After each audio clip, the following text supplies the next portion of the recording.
रात को विमल की पत्नी ने देखो जी, अब कुछ करो, कल कलेक्टर साहब की पत्नी आई थीं। माँ जी अपनी देसी धुनधारा में उनसे मिली। मुझे बहुत शर्म आ रही थी बताते हुए कि ये मेरी सास हैं। मैंने कह दिया कि दूर की रिश्तेदार हैं, इलाज कराने आई हैं। विमल को रोना आ गया, किंतु फिर भी वह चुपचाप रहा। उसे समझ में नहीं आ रहा था कि वो क्या करे। अपने बेटे की मनःस्थिति को सरस्वती अच्छी तरह से जानती थी और बेटे को कोई कष्ट न हो, इसलिए वो हर बात को चुपचाप सह लेती थी। विमल बहुत उदास रहने लगा। एक तरफ परिवार और सामाजिक स्तर पर जीने की प्रतिबद्धता थी, तो दूसरी ओर उसकी माँ।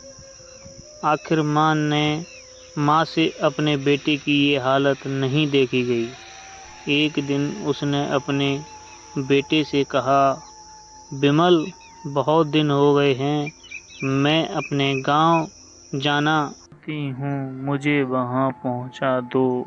मेरा यहाँ मन नहीं लग रहा।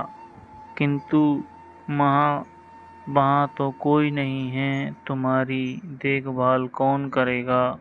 विमल ने आश्चर्य से पूछा। अरे सब गांव वाले तो हैं, और वो तुम्हारे मामा जी तो उसी गांव में रहते हैं, और फिर हम सब सारी व्यवस्था कर आएंगे ना। कामनी को तो जैसे मन की मुराद मिल गई हो। हाँ बेटा, बहू सही कह रही है, सरस्वती ने लंबी सांस लेते हुए कहा।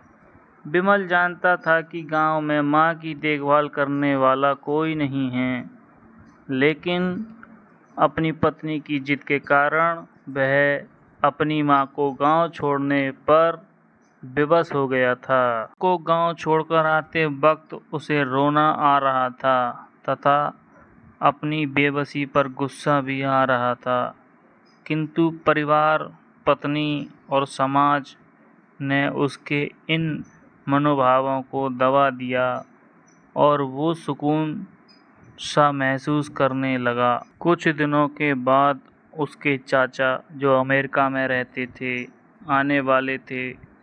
जब विमल बहुत छोटा था, उसके पिता जीवित थे, तब वो भारत आए थे, और उसके बाद वो अब भारत आने वाले थे। पूरा परिवार और आस पड़ोस बहुत उत्साहित था। अमेरिका से विमल के डॉक्टर चाचा आ रहे थे। डॉक्टर रमेश ने जैसे ही घर में कदम रखा, सबने मिलकर बहुत उत्साह से उनका स्वागत किया। क्यों विमल, भाभी नहीं दिख रही, कहाँ हैं? डॉक्टर रमेश ने उत्सुकतापूर्वक पूछा।